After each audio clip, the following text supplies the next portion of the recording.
Assalamualaikum warahmatullahi wabarakatuh. Alhamdulillahirabbil alamin. Wa bihi nasta'in wa ala umuri dunya waddin. Wassalatu wassalamu ala anbiya'i wal mursalin sayyidina Muhammadin wa ala alihi wa sahbihi ajmain. Amma ba'du. Alhamdulillahirabbil alamin. Di malam yang cerah ini, hari ini kita akan mendengarkan sebuah ilmu yang sangat bermanfaat bagi kita, terutama bagi lembaga pendidikan Islam mengenai perencanaan dan citra sebagai sasaran humas yang akan dipresentasikan oleh Muhammad Andas. Kepada beliau dipersilahkan. Ya, terima kasih kepada saudari Nunu selaku moderator. Saya buka. Bismillah. Assalamualaikum warahmatullahi wabarakatuh. Waalaikumsalam. Sebentar, saya besarkan.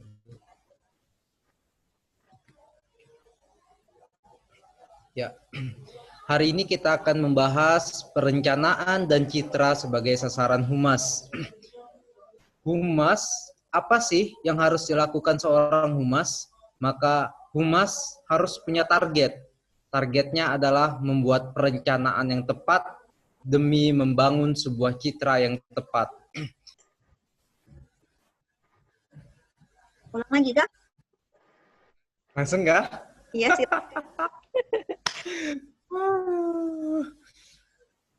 Nanti tinggal dipotong aja, kah? Bismillah. Malam ini kita akan membahas tentang perencanaan dan citra sebagai sasaran humas.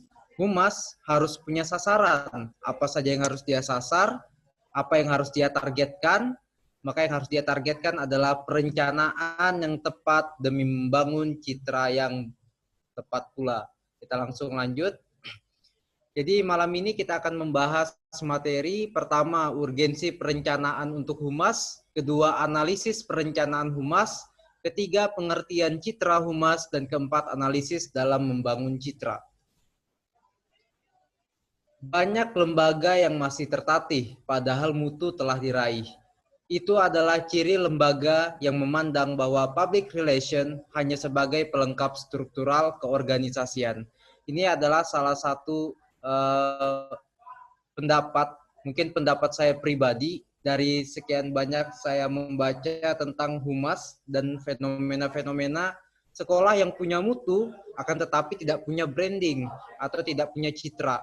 Mungkin ini adalah salah satu gambaran sederhana kenapa bisa sekolah yang punya mutu tapi tidak punya citra. Mungkin ia menganggap sepele atau menganggap remeh peran public relation atau humas.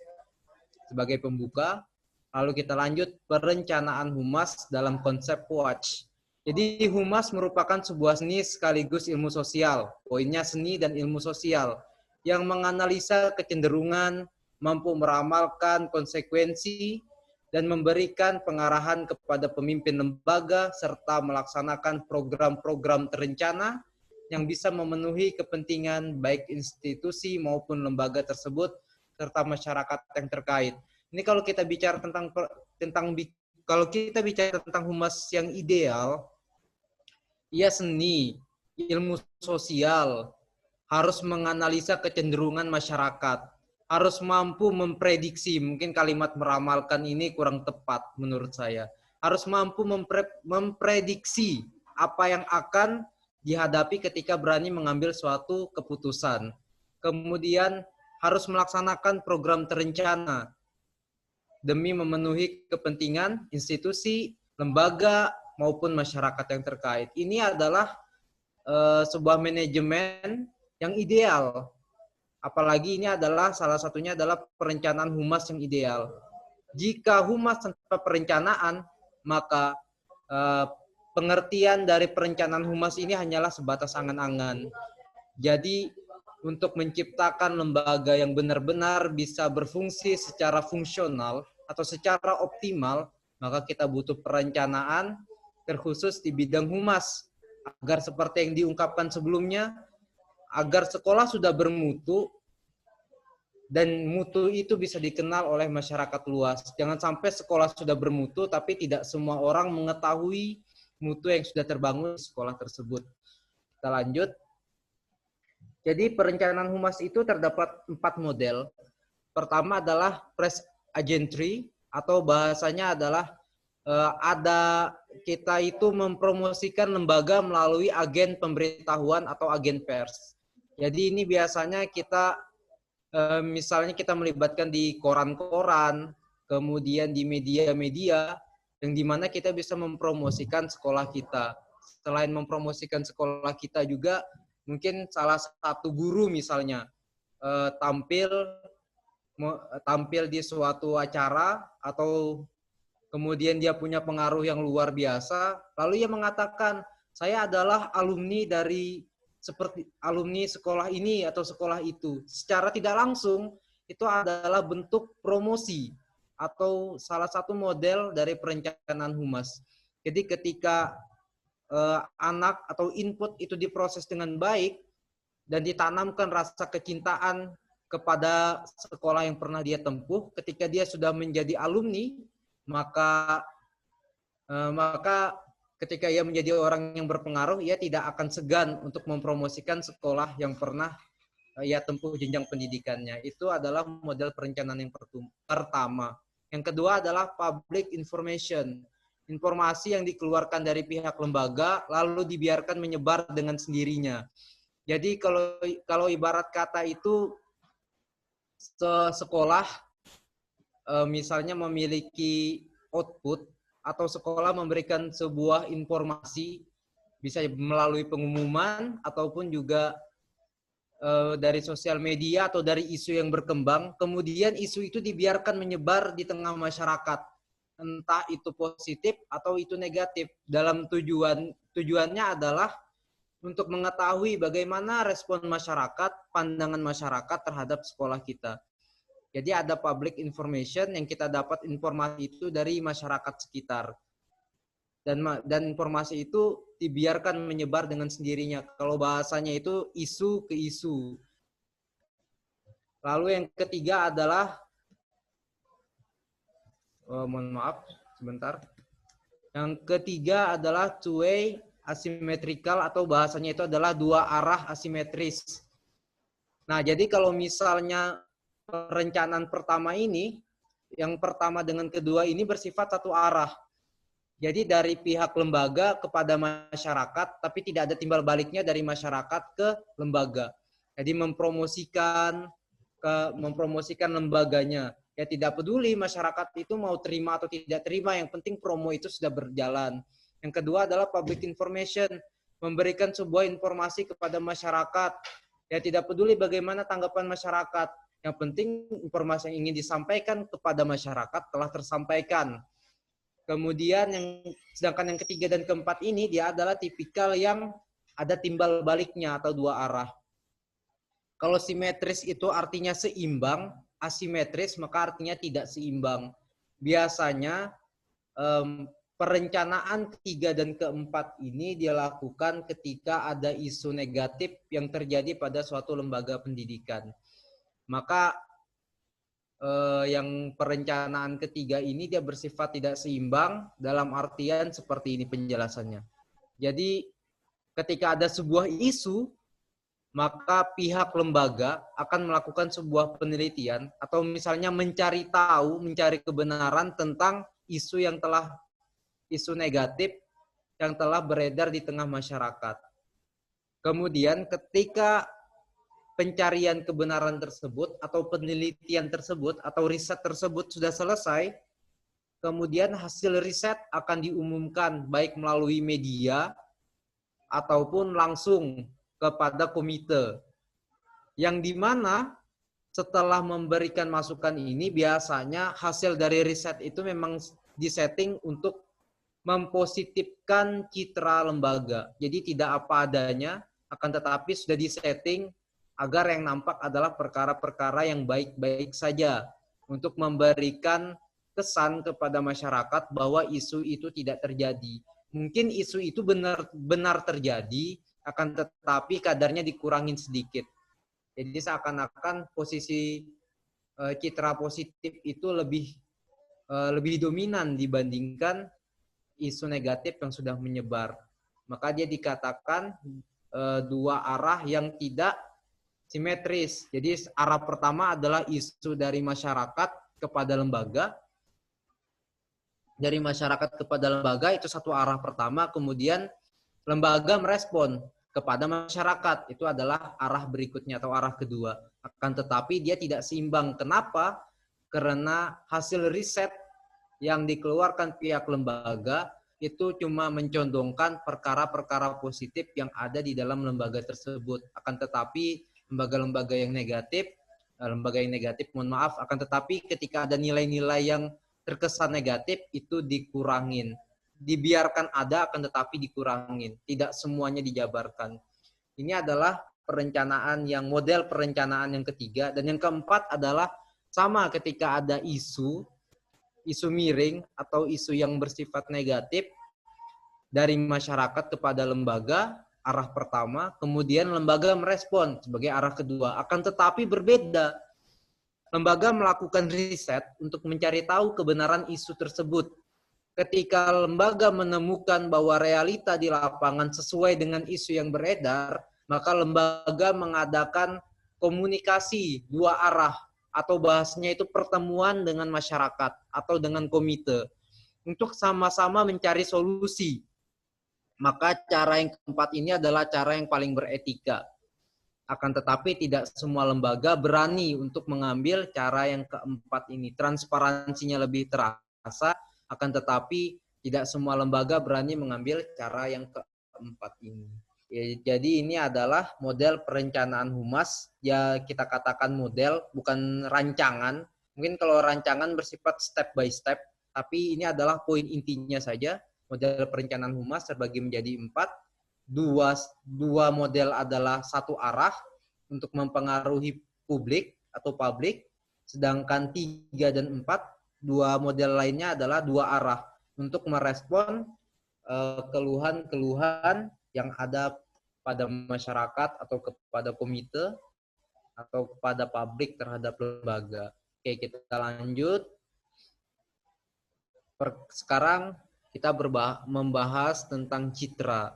Citra yaitu kesan yang diperoleh berdasarkan pengetahuan, pengertian, dan pengalaman seseorang mengenai fakta atau kenyataan. Singkatnya adalah citra itu adalah suatu kesan yang kita peroleh dari apa yang kita rasakan di lapangan. Jadi citra itu adalah kesan yang kita peroleh berdasarkan realita lapangan yang kita temukan. Mungkin itu kalimat lebih sederhananya dari kata citra. Jadi ketika kita memberikan kesan positif, maka bisa kita pastikan realita di lapangan adalah positif. Ketika kita mendapatkan citra yang negatif, maka bisa dipastikan bahwa realita lapangannya cenderung negatif. Kemudian ternyata citra itu pun terbagi menjadi 5 jenis. Maka humas itu harusnya bisa memanage citra seperti apa yang ingin dibangun. Maka 5 jenis citra itu adalah pertama mirror image atau citra bayangan. Kemudian yang kedua adalah current image atau citra yang sedang beredar pada saat ini atau citra dari lembaga tersebut yang sedang booming di tengah masyarakat pada saat ini. Yang ketiga adalah wish image atau citra yang diharapkan. Keempat, corporate image. Gimana ya cara bicaranya itu? Artinya adalah image yang di mana image ini menggambarkan keadaan mutu suatu lembaga secara menyeluruh. Jadi baik dari sarana prasarana, kurikulum, SDM, kemudian sistem keuangan dia, transparansinya, etika moralnya, semuanya atau kita bilang budaya mutu itu sudah menjadi utuh, lalu budaya mutu itulah yang dinilai sebagai citra, apakah dia positif atau negatif. Dan yang terakhir adalah multiple image atau citra yang multiple itu kali ya, misalnya citra yang diperoleh lebih daripada satu. Jadi suatu lembaga mendapat citra dari masyarakat itu lebih daripada satu. Nah, bagaimana penjelasannya? Ini adalah bentuk citra yang akan dibahas. Pertama adalah mirror atau bayangan. citra yang diyakini tanpa peduli dengan pandangan dari luar lembaga. Misalnya saya punya lembaga pendidikan, kemudian saya yakin apa yang saya lakukan terhadap lembaga pendidikan ini akan memberikan citra yang positif, sebagaimana apa yang sudah saya ikhtiarkan atau yang sudah saya usahakan bersama tim yang ada di lembaga. Kemudian menyebarlah isu miring terhadap lembaga yang saya kelola. Maka saya akan menepis isu apapun yang datang dari luar, karena yang saya yakini citra saya adalah citra yang sudah diperjuangkan bersama tim kepada lembaga tersebut. Jadi dia tidak peduli apakah pendapat dari luar itu positif atau negatif, karena mereka niatnya baik, caranya baik, mereka yakinnya itu baik, maka itulah yang mereka yakini. Jadi kalau bahasanya itu mungkin dia kolot atau sangat-sangat, kalau mungkin bahasanya berprinsip seperti itu. Dia punya prinsip, tetapi dia sangat meyakini bahwa apa yang dia prinsip ini akan mengantarkan mereka kepada perkara yang diharapkan tanpa peduli, sehingga mereka mengabaikan apapun pandangan orang lain dari luar atau dari luar lembaga. Ini pertama adalah mirror atau bayangan, citra bayangan. Kenapa dikatakan citra bayangan? Karena apa yang tampak di masyarakat adalah A, akan tetapi lembaga tetap menyadari bahwa citra mereka adalah B. Jadi mereka melihat bayangan yang tidak terlihat oleh masyarakat.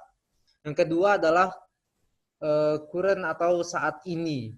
Jadi image yang mengikuti pandangan dari luar terhadap lembaga. Ini adalah kebalikan dari mirror image.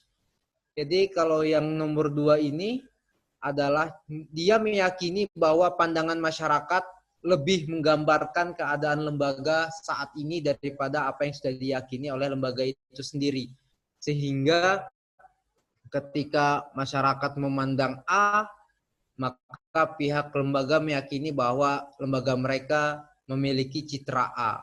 Ketika masyarakat memandang B, maka meyakini bahwa lembaga ini citranya B, karena menjadikan tolak ukur penilaian terdapat pada masyarakat semata atau bagian luar dari lembaga. Jadi lembaga menyesuaikan, atau lembaga bahasanya itu ya lembaga menilai lembaga mereka berdasarkan isu yang telah menyebar di tengah masyarakat.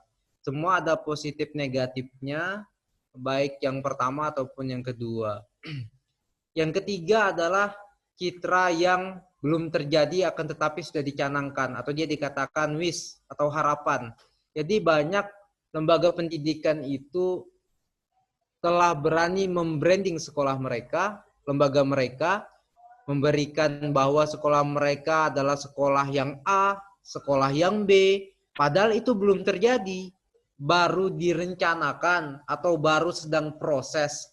Hasilnya secara 100% belum ada atau belum tampak, karena dia masih proses. Mungkin baru berapa persen atau sudah berapa persen, akan tetapi belum menjadi hasil yang utuh. Akan tetapi wacana ini, kemudian harapan citra yang diharapkan ini sudah dibrandingkan, sudah dipromosikan kepada masyarakat bahwa mereka adalah sekolah yang A, sekolah yang B, padahal mereka belum sampai ke titik itu.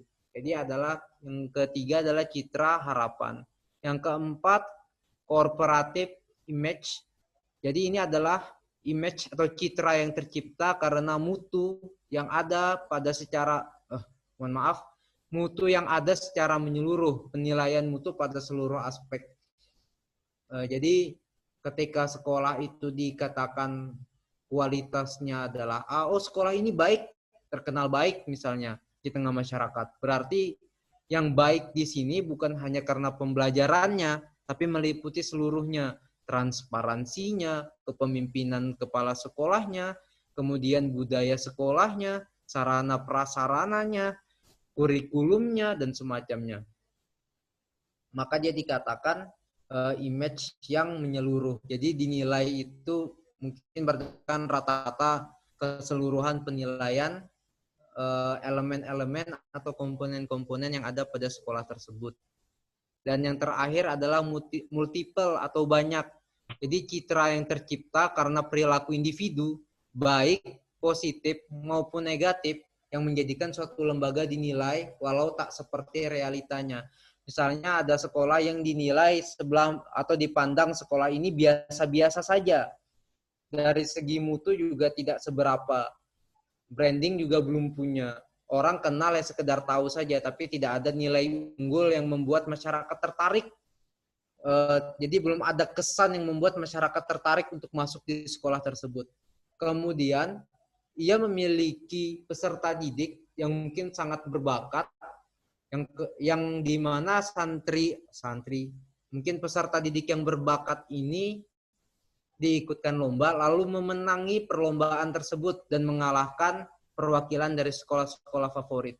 Karena keberhasilan satu individu ini, maka keberhasilan individu ini mampu menciptakan citra baru untuk sekolah tersebut. Walaupun realita di lapangan, kemampuan individu ini adalah murni dari pendidikan keluarganya atau memang anak ini sangat-sangat berbakat. Sekolah mungkin kontribusinya tidak begitu banyak terhadap anak ini, tapi karena kemampuan anak ini sudah memang sangat baik sehingga mampu mengalahkan perwakilan dari sekolah ternama, maka secara otomatis lembaga tersebut memiliki citra yang mendapat citra positif, walaupun pada sebelumnya dianggap sekolah yang biasa-biasa saja. Begitupun kebalikannya, sekolah yang punya citra positif, kemudian ada salah satu peserta didiknya melakukan pelanggaran, yang kemudian itu tersebar di tengah masyarakat, maka lembaga tersebut akan mendapat citra yang negatif dari masyarakat. Walaupun realita di lapangan, sekolah ini atau lembaga ini sudah sangat baik dalam mengelola lembaga tersebut untuk menciptakan budaya mutunya, menciptakan image, kesan yang diberikan kepada masyarakat. Hanya karena salah satu peserta didiknya melakukan kesalahan, maka lembaga akan terkena imbasnya, yaitu citra negatif.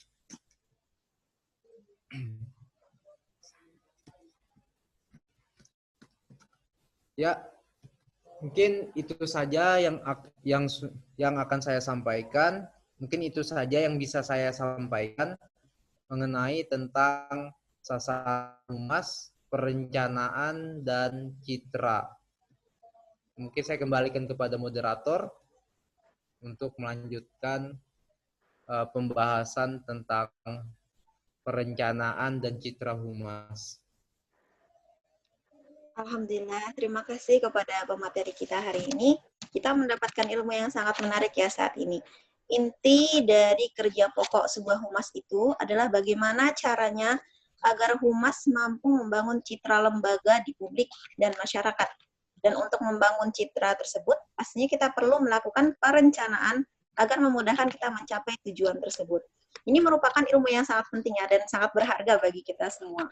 Karena sebuah lembaga, di sini kita berbicara dalam frame pendidikan atau sekolah, eksistensinya tuh ada pada pengetahuan di masyarakat.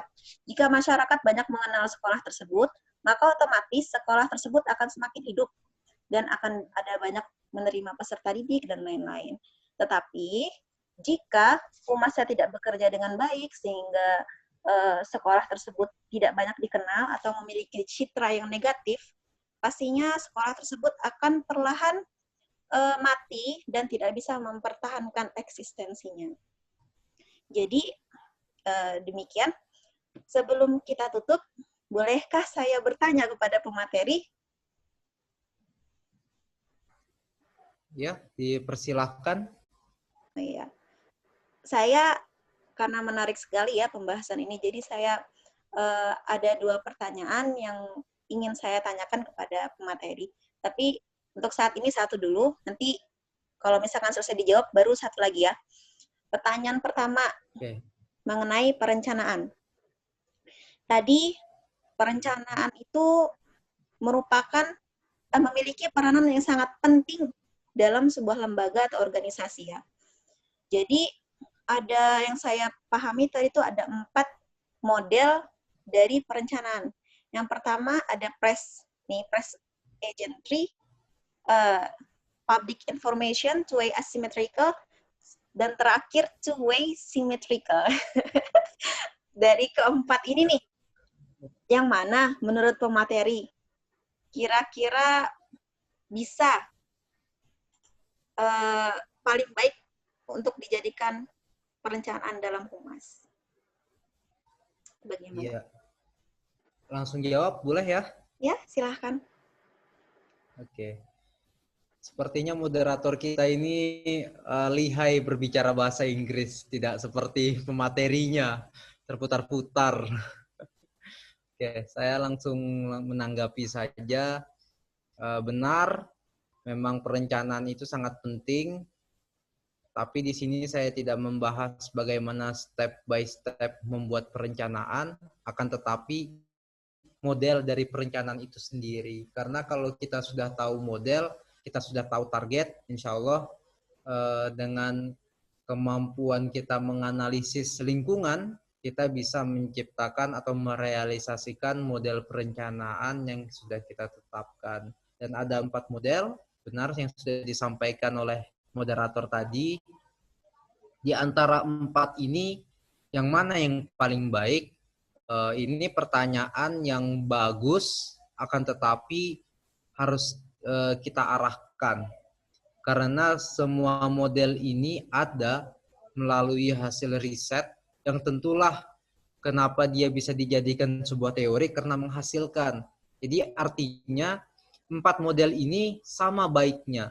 Yang mungkin pertanyaan yang lebih tepat adalah kapan tepatnya kita menggunakan model perencanaan humas ini.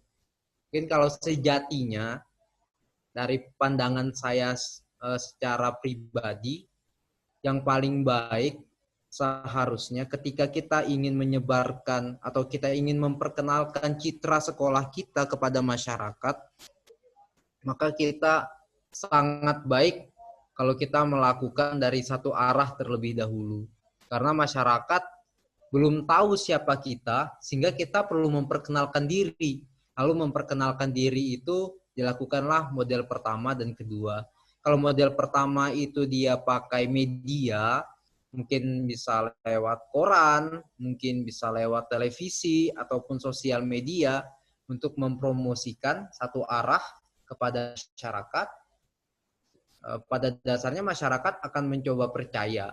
Jika masyarakat benar-benar tertarik, masyarakat akan mengunjungi website yang disediakan. Maka alangkah baiknya ketika kita memberikan model perencanaan yang nomor 1 ini, kita harus menyediakan website karena kita ada di era teknologi, agar ketika ada yang tertarik dengan lembaga yang kita promosikan, ia bisa langsung melihat bagaimana sih keadaan lembaga ini melalui website yang kita bagikan tersebut. Jadi model pertama ini yang paling baik, yang paling mungkin urgent-nya lah, yang paling penting lah.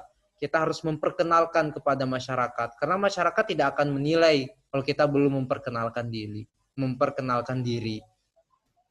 Yang kedua bisa ditambah dengan public information. Jadi public information ini bisa kita promonya tidak menggunakan media, tapi dalam pemahaman saya promonya itu langsung. Mungkin ketika kita lagi nongkrong di tengah masyarakat, bukan sebagai seorang guru, bukan sebagai seorang kepala sekolah atau semacamnya, tapi sebagai masyarakat yang sedang bersosialisasi dengan masyarakat lainnya, kita sedikit-sedikit bicara tentang lembaga yang kita bahas, lembaga yang kita miliki sebagai bentuk promosi. Ini adalah bentuk kedua, bukan bentuk kedua, tapi ini adalah tambahan penguat dari apa yang sudah kita lakukan pada model pertama. Jadi di media sudah, maka di realitanya kita juga mempromosikan melalui pembicaraan atau obrolan ringan dengan masyarakat yang ada di sekitar. Terus bagaimana kalau ternyata masyarakat sudah yakin kita ini positif, tapi ada isu-isu yang membuat masyarakat ragu dengan apa yang kita promosikan? Maka alangkah baiknya kita menggunakan metode yang keempat. Resikonya memang besar. Ketika ternyata mutlak kita melakukan kesalahan, resikonya ketika kita lakukan yang keempat ini sangat besar. Karena di sini kita terang-terangan menceritakan secara transparansi keadaan yang terjadi pada lembaga kita. Kemudian mengajak masyarakat untuk mencari solusi terbaik untuk lembaga dan juga untuk masyarakat yang terkait. Tapi ini sangat jarang dilakukan karena pada dasarnya lembaga ingin bahwa citra yang sudah mereka promosikan, citra positif yang sudah mereka promosikan itu tetap menjadi positif. Kalau menggunakan yang keempat, khawatir nanti citra positif itu hilang di tengah masyarakat. Ini adalah pemikiran yang mungkin terlalu duniawi sifatnya. Maka yang biasanya sekolah-sekolah yang pemimpinnya punya pola pikir seperti ini, sudut pandang seperti ini, ia akan mengambil cara yang ketiga. Jadi membuat riset dan kemudian mempublikasikan hasil riset tersebut tanpa ada diskusi dengan masyarakat. Tapi kalau berani yang keempat itu jauh lebih baik. Seperti itu. Jadi yang mana yang paling baik? Pertama nomor 1 dan nomor 2 itu wajib. Satu kita mempromosikan lewat sosmed, satunya dalam dunia nyata di lingkungan sosial kita. Tapi ketika ada masalah, silakan memilih. Tapi kalau kita memang benar-benar melakukannya lillahi ta'ala, melakukannya untuk bahasanya itu untuk mengungkap kebenaran, maka alangkah baiknya kita mengambil yang 4. Insya Allah kekhawatiran tersebut, khawatir masyarakat akan memandang sekolah kita buruk dan semacamnya, itu akan tertepis asal kita berani untuk berbuat jujur. Mungkin itu saja kepada moderator untuk pertanyaan pertama. Saya kembalikan lagi kepada moderator, semoga bisa menjawab apa yang dipertanyakan. Alhamdulillah sudah terjawab ya. Intinya menyesuaikan dengan kondisi yang ada di sekolah tersebut. Yang mana yang paling pas. Betul. Kalau lagi ada masalah ya bisa menggunakan yang keempat gitu. Lalu lanjut ke pertanyaan kedua nih yang membuat saya agak-agak bingung gimana gitu. Mengenai citra. Tadi citra itu kan merupakan sebuah kesan-kesan yang kita dapatkan langsung dari lembaga tersebut, yang langsung kita lihat, kita rasakan di sekolah atau lembaga tersebut. Nah, tadi kan citra-citra tuh ada banyak jenisnya ya, ada 5 kalau nggak salah tadi itu. Ada mirror image, current image, corporate image, dan multiple image. Nah, dari kelima citra ini, bagi pemateri nih, yang mana yang sebaiknya dibangun oleh humas di sekolah tersebut. Itu saja yang itu ya. Oke, terima kasih kepada moderator. Saya berusaha menjawab dengan sebatas ilmu yang saya miliki. Semoga nanti bisa dibenarkan bagi yang lainnya. Jadi kalau dibilang yang mana yang mau dibangun, kalau kita bicara tentang idealnya, maka kooperatif ini yang nomor 4 itu tentulah yang paling ideal.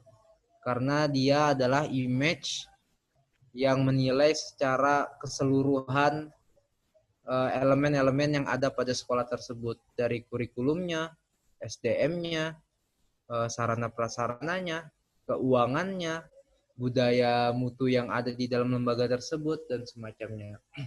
Ini adalah yang paling ideal. Akan tetapi kan tidak bisa lembaga yang baru merintis atau lembaga yang belum begitu lama untuk sampai ke titik ini.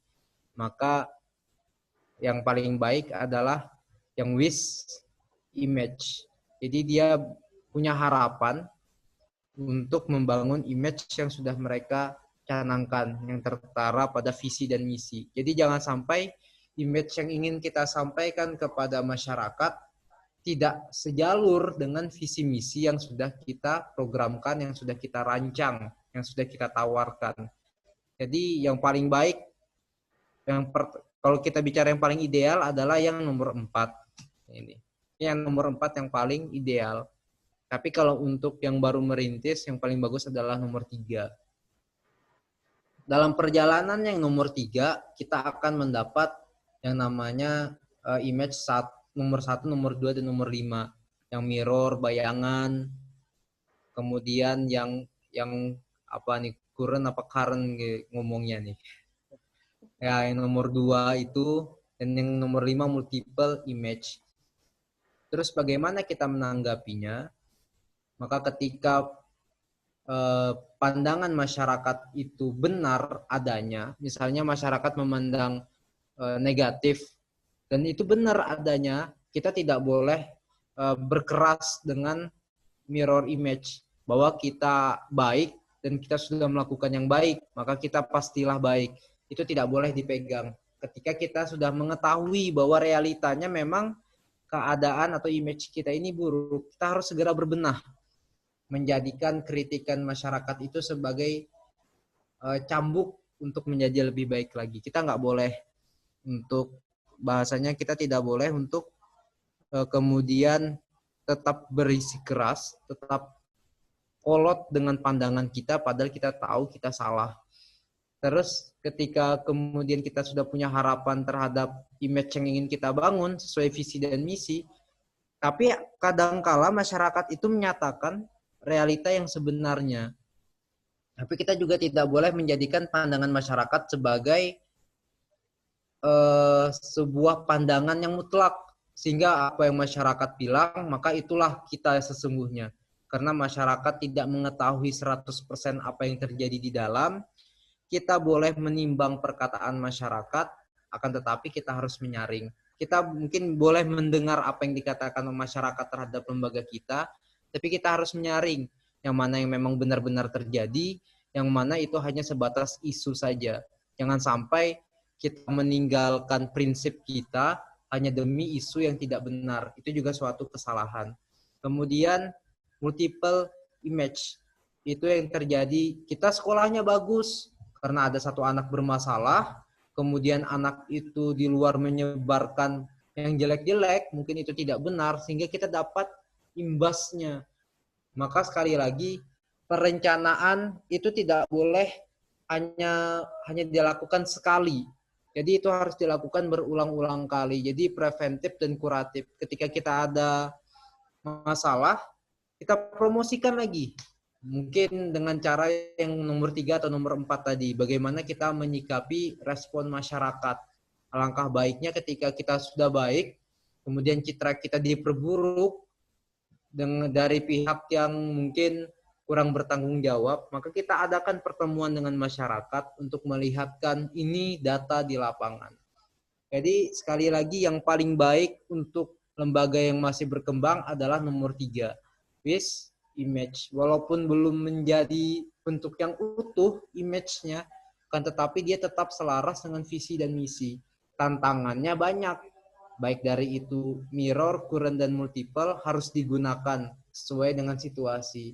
Sehingga dari WIS ini mampu menjadi nomor 4, image yang menggambarkan keadaan kita secara menyeluruh. Mungkin seperti itu moderator, semoga bisa dimengerti. Semoga apa yang saya sampaikan ini menjawab apa yang dipertanyakan. Saya kembalikan kepada moderator. Alhamdulillah sudah terjawab semua pertanyaan saya, akhirnya tercerahkan gelap gulita di kepala saya. Sepertinya sampai di sini saja ya kalau gitu. Baik. Kalau misalkan memang ada yang pemirsa atau penonton bingung kan, bisa sambil cari-cari lagi mengenai materi ini di luar. Bisa cek di video YouTube saya, ada juga mengenai tentang humas, bisa juga cek-cek di situ. Demikian presentasi dari kami, dari moderator, saya Nur Rasyidatul Mukitalda. Mohon maaf sekiranya ada penyampaian yang salah ataupun ya pokoknya ada penyampaian yang salah dari kami, dan apapun yang ada benarnya dari kami itu semuanya adalah berasal dari Allah Subhanahu wa taala. Syukran ala husni timamikum. Wassalamualaikum warahmatullahi wabarakatuh. Waalaikumsalam warahmatullahi wabarakatuh.